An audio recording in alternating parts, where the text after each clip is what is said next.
Bonjour, Michel Sierra, fondateur de la maison médicale de Gare de Distre.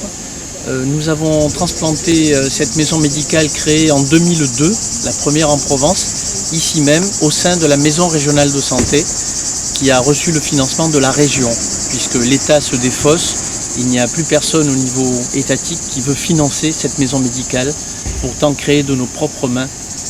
Les ARS qui ont succédé aux ARH nous ont coupé les vivres cette année, nous n'avons plus de subventions.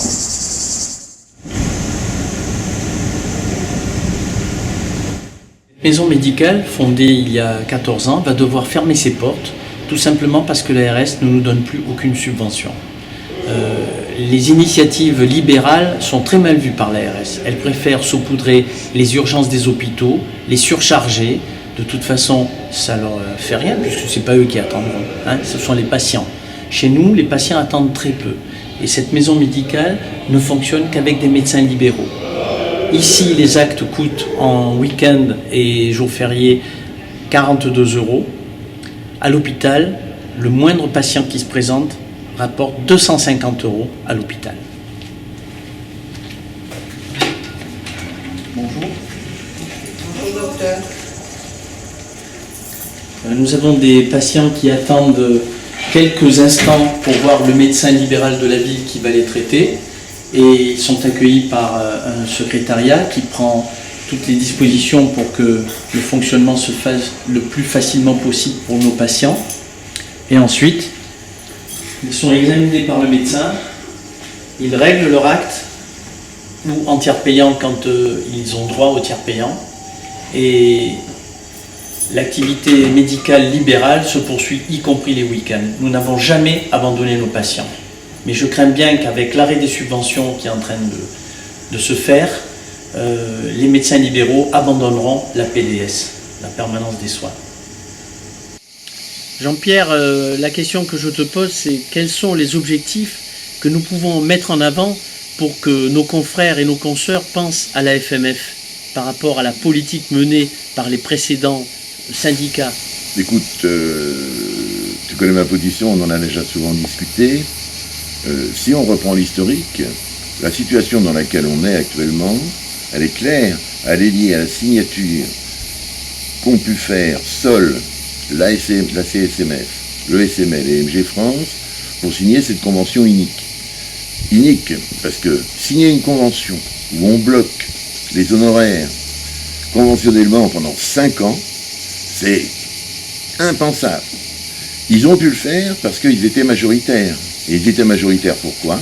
C'est majoritaire parce que les médecins ont voté pour eux et on leur a donné un rapport de force suffisant pour qu'ils aient une majorité pour signer cette convention. Nous, on s'y opposait, bien entendu. Et si on avait effectivement eu un rapport de force plus important, cette convention n'aurait pas été signée. Et on aurait pu arriver, peut-être, vraisemblablement, à revaloriser la médecine. À revaloriser la médecine et pas accepter cette convention. J'ai parlé du C bloqué pendant 5 ans. Parlons de l'ASV aussi. L'ASV où les cotisations sont multipliées par 4 et où le rendement est divisé par 2. Et ils osent prétendre d'avoir sauvé l'ASV. C'est-à-dire qu'on a perdu 8 fois la valeur. Exactement. En sachant que l'ASV, c'est ce qui nous tient conventionnellement. L'ASV, c'était ce qui était donné par les caisses, en contrepartie d'accepter pour nous d'avoir un tarif fixé, quoi. Bon, je crois qu'il ne faut plus accepter ça. Et le seul moyen de faire ça, c'est d'arriver à faire comprendre à nos confrères qu'il faille voter pour un syndicat qui ne se laissera pas manipuler pour des raisons comme... D'ailleurs, je ne voudrais même pas m'étendre sur les questions pour lesquelles ils ont signé les conventions, nos autres confrères, nos autres camarades syndiqués, mais nous ne marcherons pas dans des condignes comme ça, et nos confrères le savent.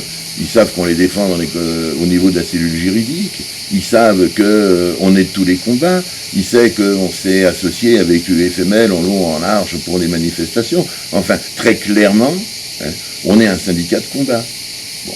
être un syndicat de combat, pour nous, c'est quoi? Enfin, pour moi, tout au moins, mais pour la FMF, hein, c'est d'empêcher par tous les moyens à ce que des syndicats qui nous trahissent et qui ont amené la profession dans une situation dans laquelle nous sommes, puissent continuer à le faire.